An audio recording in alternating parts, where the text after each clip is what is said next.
बिस्मिल्लाहिर्रहमानिर्रहीम। अस्सलाम वालेकुम dear students, I am your science instructor Ubaidur Rahman Baig. हम ग्रेड 7 का चैप्टर 1 का लास्ट बी लिफ्ट पढ़ेंगे बच्चों, विच इज बी लिफ्ट 1.8। बहुत इंपॉर्टेंट है। कहते हैं हमने ट्रांसपायरेशन प्रोसेस को, इसके फिनोमेना को इन्वेस्टिगेट करना है और इसकी इंपॉर्टेंस पढ़नी है। हाँ, फिर इसके कुछ फैक्टर्स भी बताए हैं जो इस पर असरअंदाज होते हैं, लेकिन वो हम अगले लेक्चर में करेंगे।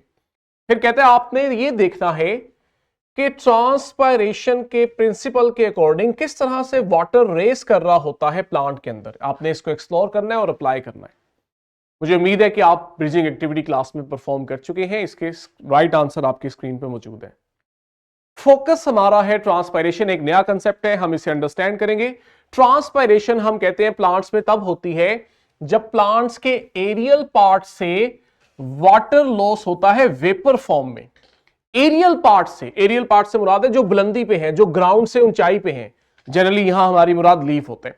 तो जब लीव्स से वाटर वेपर्स फॉर्म में, गैसेस फॉर्म में रिलीज होता है तो बच्चों हम इसे कहते हैं ट्रांसपायरेशन। वाटर आता कहां से है? हम जानते हैं कि ये रूट्स एब्जॉर्ब करती हैं और फिर स्टेम से होता हुआ ये लीव्स में आता है और यहां से ये ट्रांसपायर करता है थ्रू स्टोमेटा। ये प्रोसेस कैसे होता है हम इसको अभी सिमुलेशन से अंडरस्टैंड करते हैं। मैं भी आपको दिखाऊंगा कि किस तरह से रूट्स एब्जॉर्ब वाटर को ऊपर ट्रांसपायर करती हैं। ये देखें, ये हमारी रूट्स हैं। रूट हेयर की मदद से वाटर एब्जॉर्ब हो रहा है, ब्लू डॉट्स हम सब जानते हैं। और पीछे देखो वो जाइलम है, कॉलम, जिसके अंदर वो ऊपर की तरफ मूव कर रहा है। ऊपर क्यों मूव कर रहे हैं? क्योंकि ऊपर स्टेम है। अभी हम बस इसकी डायरेक्शन देख रहे हैं, फिर आपको समझाऊंगा कि ये ऊपर जाता कैसे है, ये भी तो देखना है। हम सब साइंस में ये बात पढ़ चुके हैं कि ग्रेविटी तो डाउनवर्ड है, तो ये कैसे anti gravity against the gravity upward direction में मूव कर रहे हैं। यहां भी आपको ब्लू डॉट्स ऊपर जाते हुए नजर आ रहे हैं स्टेम से, और स्टेम से ये जाते हैं फाइनली लीफ के अंदर। लेकिन बात यह कि ये लीफ में जाते कैसे हैं? लीफ में होती है ट्रांसपायरेशन। ये देखें, ये जाइलम से आने वाला पानी जब लीफ के स्टोमेटा ओपन होते हैं, हमें नजर आ रहे हैं, जब लीफ के स्टोमेटा ओपन हो रहे हैं तो ये वहां से वाटर को बाहर एनवायरनमेंट के अंदर रिलीज कर रहे हैं।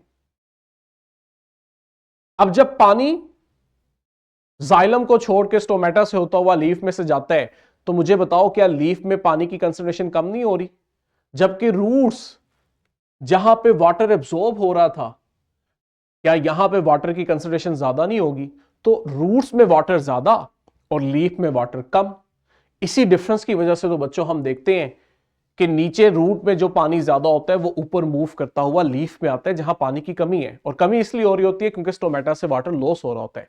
लेकिन ये जो वाटर लॉस हो रहा है, ये किस तरह से पानी को अपवर्ड पुल करता है, यानी ट्रांसपायरेशन जो हो रही है ये किस तरह से वाटर को पुल करवाती है, यही तो हमने अंडरस्टैंड करना है। इसके लिए एक और बड़ी इंटरेस्टिंग सिमुलेशन है। ये देखो, लीफ के ऊपर स्टोमेटा है। स्टोमेटा वो पॉइंट है जहां से गैसेस एक्सचेंज होते हैं। कार्बन डाइऑक्साइड अंदर आती है लीफ में, लेकिन ऑक्सीजन बाहर जाती है। बट अगेन इसी स्टोमेटा से देखो पानी भी लॉस होता है, देख रहे हो। अब होता यह है, ये देखें, जाइलम से लीफ में आएगा वाटर, ये रहा, और स्टोमेटा ओपन होने से वो लीफ में से चला जाएगा। लेकिन इंटरेस्टिंग बात यह है, जैसा कि यहां देखो, रूट एब्जॉर्ब करती हैं वाटर को। नीचे स्क्रीन में देखो ब्लू डॉट्स नजर आ रहे हैं जो रूट से जा रहे हैं व्हाइट कॉलम में। व्हाइट कॉलम हमारा जाइलम है। लेकिन बिल्कुल ऊपर आओ ग्रीन पार्ट में तो आप देखोगे यहां पे यही ब्लू डॉट्स यानी पानी हमारे प्लांट को लीफ कर रहे हैं,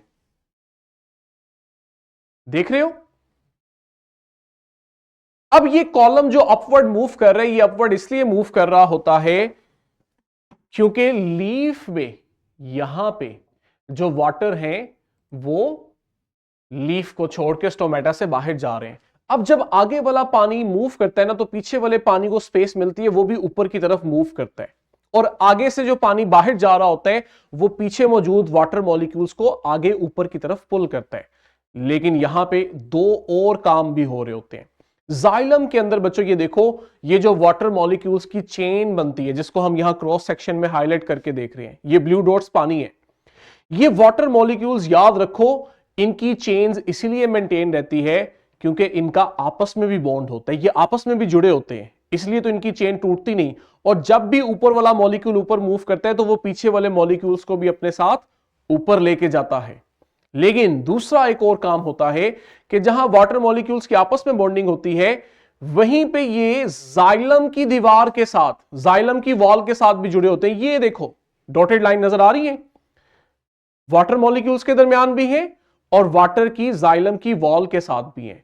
ये वो दो इंटरेक्शंस हैं पानी के मॉलिक्यूल्स की आपस में और जाइलम की वॉल के साथ, जो इनके कॉलम को, इनकी चेन को टूटने नहीं देती। और तभी पॉसिबल होता है कि ये देखो पानी अगेंस्ट ग्रेविटी चलता है, ग्रेविटी पानी को नीचे खींच रही है, लेकिन इसके बावजूद आप देखते हो सॉइल से पानी रूट्स में आता है और रूट से वो अपवर्ड डायरेक्शन में मूव करता है। अब देखो जैसे जैसे आगे वाला पानी का मॉलिक्यूल मूव कर रहे हैं, वो पीछे वाले मॉलिक्यूल्स के साथ चूंकि अटैच है तो वो उनको भी पुल करता हुआ अपने साथ ऊपर लेके जा रहे हैं।